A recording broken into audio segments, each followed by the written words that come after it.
You walk into a conversation feeling normal, but leave feeling strangely empty. Not sad, not exactly tired, just drained. Like you gave something away without realizing it.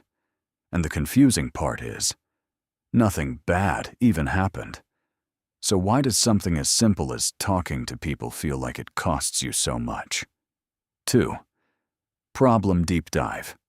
You tell yourself it's just social fatigue. Maybe you're introverted, but it doesn't fully explain it. Because sometimes, even with people you like, you still feel exhausted afterward. Visual.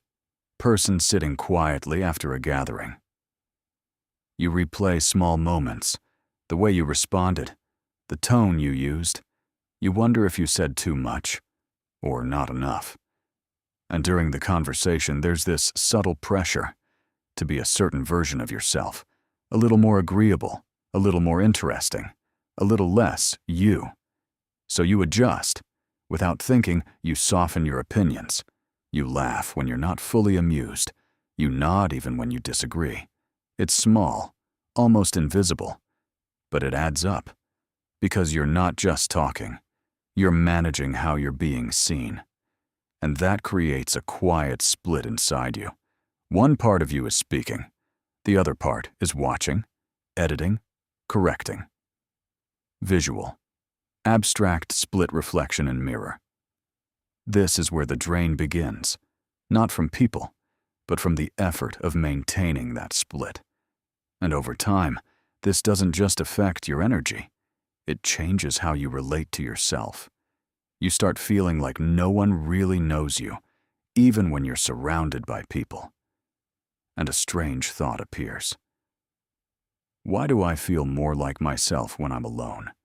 That question matters more than it seems. 3. Reframe. Here's the part most people get wrong.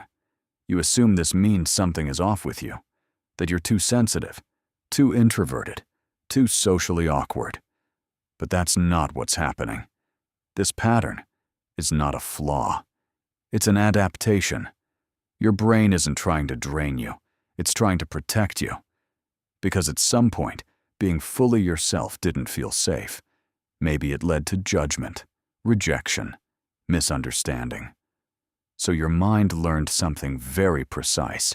Adjust, and you'll be accepted. And it worked. That's why you can function socially. That's why people generally like you.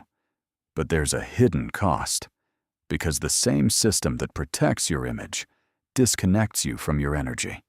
And that cost only shows up later, when the conversation is over. Visual. Empty room with sunlight. So the real question isn't, why am I so drained? It's, what exactly am I doing during social interactions that my brain finds so expensive? 4. Psychological mechanism. Your brain has limited energy for attention and control. This is called cognitive load. Every time you monitor yourself, you're using that energy.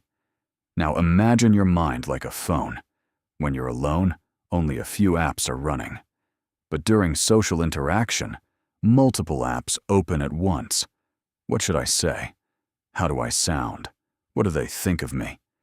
Did that come out wrong? Visual. Phone screen with many apps running. This is called self-monitoring, and it activates the prefrontal cortex, the part of your brain responsible for control and decision-making. But here's the problem. The prefrontal cortex is slow and energy-intensive. It's not designed to run constantly. So when you stay in that state for too long, your brain starts to fatigue. At the same time, another system is active. Your social threat system. This comes from the amygdala, the part of your brain that scans for danger. And it doesn't just look for physical threats. It looks for social ones, rejection, embarrassment, disapproval. So even in normal conversations, your brain is subtly asking, am I safe here? Visual, slow-moving light patterns with subtle tension. When you combine these two systems, Constant self-monitoring, subtle threat detection. You create a loop. You adjust yourself to your brain checks if it worked. Till you adjust again. Over and over. This is called impression management. And it's one of the most exhausting things your brain can do. Not because it's hard, but because it never fully stops. And here's the part most people don't realize. The more you do this, the less natural socializing feels.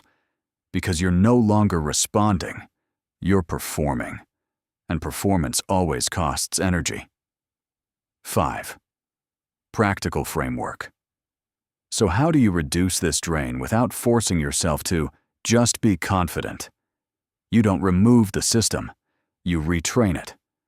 Here are 4 principles that work with your brain, not against it. 1. Shift from impression to attention. What to do? Focus on the other person's words, not your own performance. Why it works. Attention reduces self-monitoring. It moves activity away from the prefrontal cortex, a